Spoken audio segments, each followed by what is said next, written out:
आज मैं और मेरे दोस्त त्र्यंबकेश्वर ज्योतिर्लिंग के लिए बाइक राइड पर जा रहे हैं। साथ ही इस राइड के दौरान मैं उपरोक्त कथा को भी साझा करना चाहता हूँ। यहाँ हम भगवान शिव की महत्वपूर्ण कथा को सुनकर इस पवित्र स्थान की यात्रा को और भी अर्थपूर्ण बना रहे हैं। त्र्यंबकेश्वर ज्योतिर्लिंग मंदिर महाराष्ट्र राज्य के नासिक जिले में ब्रह्मगिरी पहाड़ियों के निकट त्रयंबक गांव में स्थित है। यह भगवान शिव के द्वादश ज्योतिर्लिंग में शामिल एक ज्योतिर्लिंग है।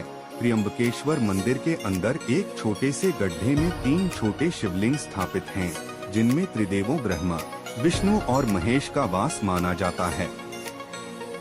शिव पुराण में त्र्यंबकेश्वर स्थान का वर्णन कुछ इस प्रकार है कि ब्रह्मगिरी पर्वत के ऊपर जाने के लिए 700 सीढ़ियां हैं, जो रामकुंड और लक्ष्मण कुंड के साथ मिलती हैं, और पर्वत के शिखर पर पहुंचकर गोमुख से निकलती हुई गौतमी, जिसे गोदावरी भी कहते हैं, के दर्शन होते हैं। महर्षि गौतम और उनकी पत्नी ब्रह्मगिरी ने तपस्या के लिए इस स्थान पर आश्रम बनाया था, जहां उनके साथी ऋषिमुनि ईर्ष्यालु थे। एक बार उनसे गौहत्या के आरोप में निर्णय हुआ, जिसके बाद गौतम ने गंगा नदी को धरती पर लाने का निर्णय किया और एक शिवलिंग स्थापित कर तपस्या में लग गए। गंगा नदी गोदावरी के रूप में बहने लगी।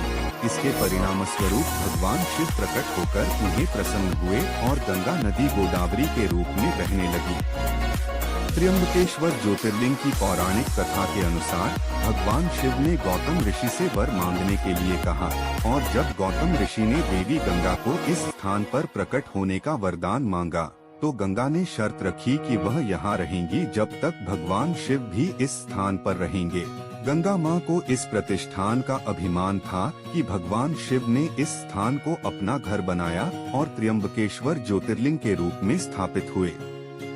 भगवान शिव को समर्पित काले पत्थरों से निर्मित त्र्यंबकेश्वर मंदिर का निर्माण मराठा साम्राज्य के पेशवा नाना साहेब ने एक शर्त पर करवाया था, और मंदिर की पूरी भव्यता को 1755 से 1786 के मध्य में करवाया। उन्होंने यहाँ विराजित भगवान शिव की प्रतिमा को नासक डायमंड से निर्मित करवाया, परंतु दुर्भाग्यवश एंग्लो मराठा युद्ध के दौरान अंग्रेजों ने यहाँ के डायमंड को लूट लिया था। मुगल साम्राज्य के छठे शासक औरंगजेब ने सन 1690 में नासिक के त्र्यंबकेश्वर मंदिर के अंदर मौजूद शिवलिंग को तुड़वा दिया था। मंदिर को नुकसान पहुंचाने के अलावा मंदिर के ऊपर मस्जिद का गुंबद भी बना दिया था।